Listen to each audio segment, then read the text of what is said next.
இயேசு கிறிஸ்துவினுடைய வருகை வந்து 2 வகை. நான் கொஞ்சம் நேயர்களுக்கு ஈஸியாக புரியும்படி சொல்கிறேன். 2 வகை. ஒன்று சபை எடுத்துக்கொள்ளப்படுதல், இன்னொன்று இயேசுவின் பகிரங்க வருகை. இப்போ இயேசு ஃபர்ஸ்ட் வந்தார் இல்லைங்களா, அப்பயும் 2 இருந்துச்சு. என்னன்னு கேட்டிங்கன்னா, இயேசு சிலுவையில் அறையப்பட்டு பாவங்களை நிவர்த்தி செய்தல், அதுக்கப்புறம் இயேசு அரசாட்சி செய்தல். இந்த 2ல் யூதர்கள் ஒன்று தான் கான்சென்ட்ரேட் பண்ணாங்க, இயேசு அரசாட்சி பண்ண போறாரு. யோவான் ஸ்நானகன் கூட இயேசு அதை தான் கேட்குறாரு, வருகிறவர் நீர் தானா, இன்னொருவரை காத்திருக்க வேண்டுமா அப்படின்னு அவருக்கே சந்தேகம் வந்துருச்சு. ஆமா. ஸோ காரணம் என்னன்னா, அவங்க முதல் விஷயத்துல கான்சென்ட்ரேட் பண்ணாம விட்டுட்டாங்க. இப்போவும் இயேசுடைய வருகையில 2 வகை, 2 காரியங்கள் இருக்கு. ஒன்று சபை எடுத்துக்கொள்ளப்படுதல், ராப்சர் அப்படின்னு நம்ம சொல்றோம்.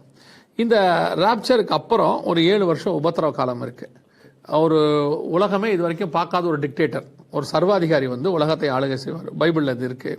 ஸோ இந்த டிக்டேட்டர் 7 இயர்ஸ்க்கு அப்புறம் இயேசு கிறிஸ்துவனுடைய பகிரங்க வருகை. அவர் வந்து அந்த சர்வாதிகாரியை அழித்து அவருடைய அரசாட்சி 1000 வருஷம் இந்த பூமியில் வரும். இதுதான் டைம் லைன். இந்த டைம் லைனில் ராப்சர் நம்ம சொல்கிறோம் இல்லைங்களா. இந்த ராப்சரில் நிறைய விதமான உபதேசங்கள் இருக்கு. ஆமாம். ராப்சர் அப்படின்னா என்ன அப்படின்னு ஃபர்ஸ்ட் நீங்கள் பார்த்தீங்கன்னா, நாம் மறுரூபமாகி போகிறதுனா இப்போ இயேசு வரும்போது அப்படியே அவங்க எல்லாருமே மாம்சத்திலேருந்து ஆவியாக போவாங்க. இதை வந்து நம்பக்கூடாத ஒரு விஷயம். யாரையாவது நீங்கள் கேட்டு பாருங்க, அப்படியே மறுரூபமாகி நீங்கள் போயிடுவீங்க அப்படின்னா, இது வரைக்கும் அப்படி நடக்கலை. ஸோ ஜனங்களால் நம்ப முடியாது. இதே மாதிரி தான் நோவா சொன்னார், உலகம் முழுக்க தண்ணி வரப்போகுது, எல்லாரும் அழிய போகிறாங்க, நாம் மட்டும் தப்பிக்க போகிறோம். இதுவும் அன்னைக்கு என்ன செய்ய முடியாது, நம்ப முடியாத ஒரு விஷயம்தான். அதனால தான் ஜனங்க யாருமே அவர் பின்னாடி வரல. ஆனா அதான் நடந்துச்சு. இப்ப இயேசு என்ன சொல்றாரு, நோவின் காலத்தில் எப்படி நடந்ததோ அப்படியே மனுஷகுமாரன் வரும் காலத்தில் நடக்கும். இப்பவும் நம்ம என்ன சொல்லிட்டு இருக்கிறோம்னா, உலகம் முழுக்க ஒரு அழிவு வரப்போகுது, ஒரு சர்வாதிகாரி வரப்போறான். இப்ப நோவோட ஜலப்பிரளயம் பாருங்க, 7 நாள் கழிச்சு வரும். இங்க பாருங்க 7 வருஷம் கழிச்சு வரும். ஸோ ஒரு அழிவு வரப்போகுது. அதுக்கு முன்னாடி நோவா பேழைக்குள்ள போனத ஒரு கான்செப்ட் இருக்கு. அதே மாதிரி நம்மளை இயேசு கொண்டு மத்திய ஆகாயத்துக்கு போக போறாரு. நாம மறுரூபமாகி அவரை சந்திக்க போக போறோம். இப்போ ஒரு குரூப் என்ன சொல்லுதுன்னா, இந்த மறுரூபமாக்குறதுன்னா ஒண்ணு கிடையாது, அப்படிலாம் நடக்காது.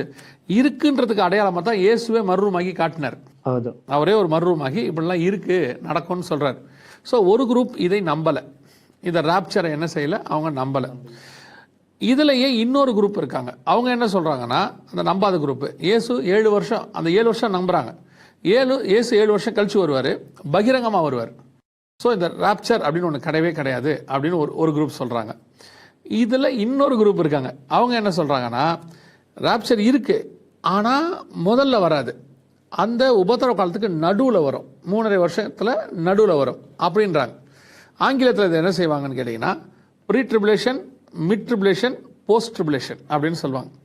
இதில் நாம் எதை விசுவாசிக்கிறோம், வசனத்தில் எது இருக்குது அப்படின்னு கேட்டிங்கன்னா, இந்த ப்ரீ ட்ரிபுலேஷன் சொல்லக்கூடியதான உபத்திரவ காலத்திற்கு முன்பதாக இயேசு வந்து நம்மை அழைத்து கொண்டு போகிறார். இதற்கு நிறைய வசனங்கள் இருக்குது, நிறைய சம்பவங்கள் இருக்குது வேதத்தில், பழைய ஏற்பாட்டில் இருக்குது. இப்படி நிறைய ஆண்டவர் கொடுத்துருக்கிறார். ஆனால் ஒன்று நான் என்ன நம்புகிறேன் அப்படின்னு கேட்டிங்கன்னா, நீங்கள் என்ன தான் தெளிவாக பேசினாலும், ப்ரூஃப்ஸோடு சொன்னாலும், அல்லது வசனத்தை விவரித்து சொன்னாலும், விசுவாசிக்கிற இருதயம் மட்டும்தான் திறக்கும். ஆமாம். இதுக்கு தேவை வந்து விசுவாசம். விசுவாசம் இல்லாமல் என்ன செய்ய முடியாது, இதை நம்ப முடியாது. இயேசு கன்னியின் வயிற்றில் பிறந்தார், மெடிக்கலி இதை ப்ரூஃப் பண்ண முடியுமான்னு கேட்டீங்கன்னா ப்ரூஃப் பண்ண முடியாது. சரி, இதுல ஏதாவது கொஞ்சமாவது வாய்ப்பு இருக்குதா அப்படின்னு கேட்டீங்கன்னா அதுவும் இல்லை. ஆனால் இதை விசுவாசிச்சிங்கன்னா அதுக்கான ரட்சிப்புக்கான அனுபவம் உங்களுக்கு வருது, உங்களுக்கு அதுக்கான காரியம் நடக்குது. ஆனால் ஒரு குரூப்பு என்னதான் நீங்க எக்ஸ்பிளைன் பண்ணி சொன்னாலும் நம்ப மாட்டாங்க. அதனால ராப்சர் என்பது முழுக்க விசுவாசத்தின் அடிப்படையில் தான் இருக்கு.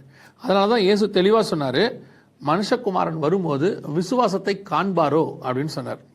ஸோ இயேசு வரும்போது யார் அந்த ராப்சரை விசுவாசிக்கிறாங்களோ, ஒருத்தர் சமீபத்தில் ஒரு புக்கில் எழுதியிருந்தாரு. என்ன சொல்லியிருந்தாங்கன்னா, நான் ராப்சரை நம்ப மாட்டேன், அப்படி ஒன்று இருக்குல்ல, கிடையாது, ஒருவேளை நடந்தால நான் அதில் வந்துடுவேன் அப்படின்னாரு. ஏன் அப்படின்னு கேட்டால், நான் அந்த ராப்சரில் போகிற அளவுக்கு என்ன செய்கிறேன், நீதிமானாக இருக்கிறேன், அதனால் நான் வந்து கண்டிப்பாக போயிடுவேன் அப்படின்றார். இது எப்படி இருக்குன்னு கேட்டிங்கன்னா, நான் வந்து இயேசுவை நம்பலை, ஆனாலும் இயேசு என்னை பரலோகத்துக்கு கூப்பிட்டு போவார், இயேசுன்னு ஒருத்தர் இருந்தால். ஏன்னா பைபிளில் சொல்கிற அளவுக்கு நான் பரிசுத்தமாக வாழ்கிறேன் அப்படின்னு சொன்னால் எப்படி அதை ஏற்றுக்கொள்ள முடியாதோ, அதே மாதிரி தான் வருகையை நம்பாதவர் எப்படி வருகையில் போவார்.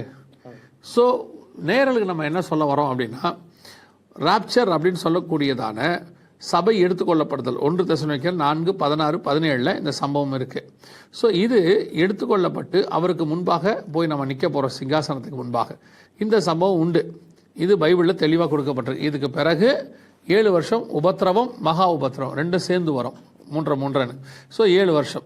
இந்த உபத்திரவ காலத்தில் ஒருத்தர் கூட நிலைநிற்க முடியாதுன்னு வசனம் சொல்லுது.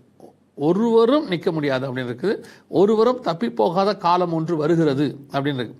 ஸோ இந்த உபத்திரவ காலத்தில் நிற்க முடியாதுன்றதுனால தான் முன்னாடியே இயேசு கூட்டிகிட்டு போகிறார். அவருக்கே தெரியும், அதனால தான் அந்த சான்ஸே அவர் கொடுக்குறாரு. இப்போது ஜலப்பிரளயம் வரும், சர்வ வல்லமை உள்ள தேவன் தண்ணி மேலே நடக்கிறவர் நோவாவை பார்த்து பயப்படாத, நான் உன்னை தண்ணி மேலே நடக்க வைக்கிறேன்னு சொல்லியிருக்கலாமா இல்லையா? ஆமாம், சொல்லியிருக்கலாம். முடியலையா? ஆனால் அவர் என்ன சொல்கிறாரு, தண்ணிக்குள்ளே நோவால் நிற்க முடியாது, அது சாத்தியம் இல்லை. அதனால் நீ ஒரு பேலை செஞ்சுக்கோ, நான் அதில் உன்னை காப்பாற்றுறேன். அதே தேவன் தான் இப்போவும் சொல்கிறாரு, நான் உன்னை இதுக்கு நடுவில் இருந்து உன்னை காப்பாற்றுறேன் அப்படின்னு சொல்கிறார். ஸோ நீங்கள் விசுவாசித்தால் தேவனுடைய மகிமையை காண்பீர்கள். ஓகே, ராப்சர் இருக்குன்னு விசுவாசிக்கணும், நம்பணும். முதல்ல இயேசு சபை எடுத்துகிட்டு போவார்னு.